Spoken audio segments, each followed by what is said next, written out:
an absolute delight to be here.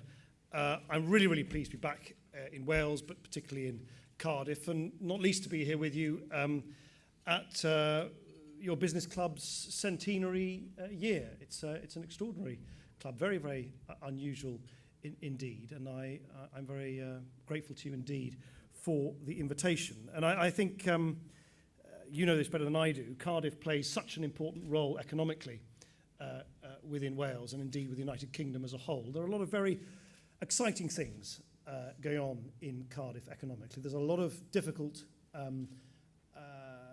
news around about the economy generally, which I'll come to shortly. But I think it is immensely important that everybody, the business community, the political classes, together work to really build on that culture of dynamism and innovation, which is so particular to Cardiff. And I wish you all the very best of luck in those endeavours. But I feel I can't really stand before you at the end of this week without starting with the news which we learned a couple of days ago that according to the Office of National Statistics, their preliminary estimate for the GDP of the first 3 months of this year has shown that it's been a fall of 0.2%. And I suspect many people have asked what this means. What does it mean? I've asked myself exactly the same thing when I heard those figures. And to answer that question, I think we need to just step back for a moment. Step away from the clamour of, the demand for panicked reactions, the inevitable calls for the government to lurch this way or that, and to ask ourselves quite simply, are the basic building blocks of our strategy right or not? Pulling us back from the brink by repairing the public finances, reforming our financial system to protect the taxpayer from future crises, rebalancing the UK economy away from its over-reliance on one industry, financial services, in one city, London, so that growth is spread and prosperity shared. Now, these aren't overnight projects. We've undergone a profound trauma in our economy, the depth and breadth of which we are only just beginning to grasp. By 2016, our economy is forecast to be 11% smaller than it would have been had the 2008 banking crisis not happened. 11% smaller. We've witnessed an unprecedented combination of events: financial collapse, an over-leveraged housing market, staggering levels of public and private debt. So fixing the damage, it just takes time and commitment. Our task has been nothing less than to rescue, repair, and reform the British economy as challenges continue to confront our major trading partner in the Eurozone. So there are no shortcuts. And we have to remember where we would have been had we not taken those difficult decisions.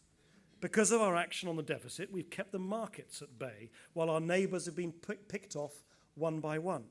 We've kept interest rates at record lows. Because we've stuck to our plan, the United Kingdom, the country which had the biggest budget deficit in any advanced economy, bigger than Greece, Portugal, Spain, will by the end of this Parliament have a deficit lower than the G7 average. So yes, today, many of us, will have questions about what these figures mean for Wales and for the United Kingdom as a whole. But I believe our answers are the right ones to repair the damage done. Not easy at all, but right. Turning to a subject I was keen to focus on today amongst a business audience, I'd like to focus on access to finance.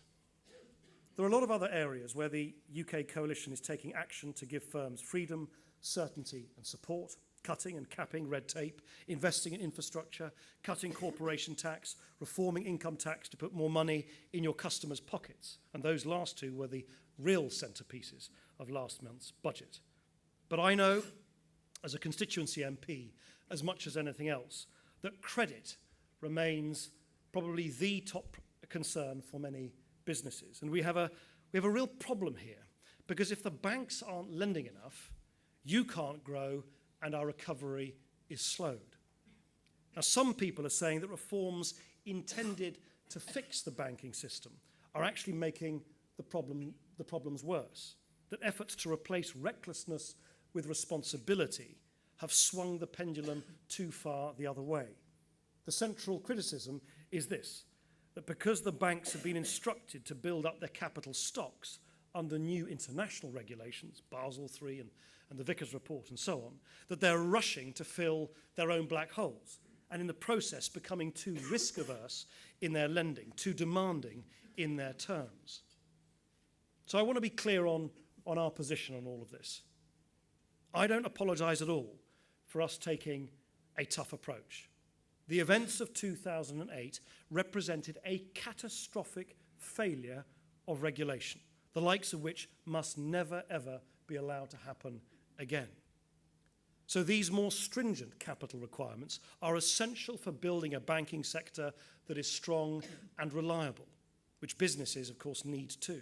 And indeed, in the EU, the United Kingdom is presently resisting attempts to dilute some of those capital measures, which would leave our economy exposed once again in the long term. But these new requirements are not a reason to sacrifice business lending, because the banks don't need to meet them overnight.